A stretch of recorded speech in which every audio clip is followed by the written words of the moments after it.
Various measures for continuous probability distribution.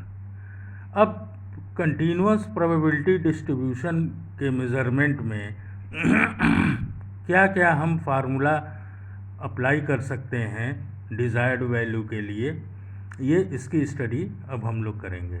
So let f x be the probability distributive function of a random variable capital X where capital X is defined from a to b. ध्यान दीजिएगा, ये जो capital X है random variable, वो एक interval में define हो रहा है ए टू बी। देन अब इसमें अर्थमेटिक मीन का फार्मूला क्या होगा कि integral A to B x into F x D x. ठीक है, अब आपके पास कंटिन्यूअस प्रोबेबिलिटी डिस्ट्रीब्यूशन है, उसमें हम क्या क्या मेज़रमेंट कर सकते हैं ये हम लोग स्टडी इसका कर रहे हैं। तो अर्थमेटिक मीन का formula integral A to B x into F x D x. Harmonic mean का फार्मूला कैपिटल एच, ये हो जाएगा हार्मोनिक मीन्स मतलब कैपिटल एच, ये हो जाएगा 1/h equal integral A to b 1/x f x D x.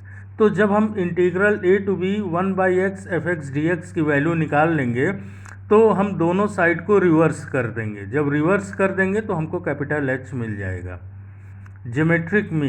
Geometric mean का formula है log of G equal to integral A to b log x into F x D x. तो जो right hand side है वो तो हमें log g की value देगा, तो g की वैल्यू कैसे निकालेंगे, एंटी लॉग लेकर। ठीक है, अब अबाउट ओरिजिन हम जब इसकी वैल्यू निकालेंगे तो न्यू आर, या आप लोग पढ़ चुके हैं थर्ड यूनिट में, न्यू आर का फार्मूला होता है integral A to B of X to the power R into F x D X. About the point X equal A, raw movement जिसको बोला जाता है, तो mu dash R equal to integral A to B X minus A, ये given point होता है A, तो x minus A whole to the power R into F x D x.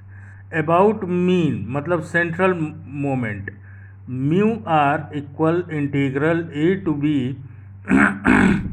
x minus mean, जो आपको mean मिले वो यहाँ पर वैल्यू रख दीजिए, तो ब्रैकेट में है x minus mean whole to the power r into F x D x. अब देखिए, in particular from formula 1 and formula 4, 1 आपका है अर्थमेटिक मीन और 4 आपका है अबाउट ओरिजिन। ठीक है, वी हैव न्यू वन का मतलब होता है mean is equal to integral A to B x into F x D x, and mu two आपको आप जब निकालेंगे तो integral A to B x square into F x D x. Hence mu two का formula होता है mu two minus mu one square. ठीक है, ओरिजिन वाला, this is equal to integral A to B x square F x D x minus bracket integral A to B x into F x D x whole square. तो हमको mu two मिल जाएगा from formula 4 मतलब about origin. On putting r equal 3 and 4 respectively we get the values mu 3 and mu 4 and consequently the moments about mean can be obtained and hence beta 1 and beta 2 can be computed। कहने का मतलब ये है, जो formula 1 से formula 6 तक हमने देखा है कि हम कंटिन्यूअस प्रोबेबिलिटी डिस्ट्रीब्यूशन के फार्मूले को लेकर arithmetic mean, geometric mean, harmonic mean, moments about origin, moments about a point X equal A and moments about mean, इतनी चीज़ें निकाल सकते हैं। अब इसमें भी और भी थोड़ा सा शॉर्ट हो जाता है। अगर फार्मूला 1 और फार्मूला 4 को देखें तो मीन अगर आपको न्यूवन मालूम चल गया, मतलब मोमेंट्स अबाउट ओरिजिन वाले फार्मूले से आपको अगर न्यूवन मालूम चल गया तो यही मीन होगा। अगर आपको मीन मालूम है तो यही न्यूवन हो जाएगा।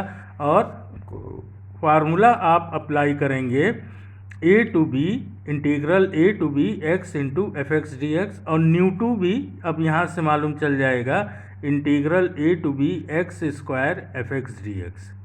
अब इन्हीं 1 से लेकर 6 तक के फार्मूले में म्यू टू आपको मालूम है कि mu two minus mu one square होता है, तो आप न्यू टू और न्यू वन स्क्वायर का फार्मूला रख दीजिए तो आपको म्यू टू मिल जाएगा।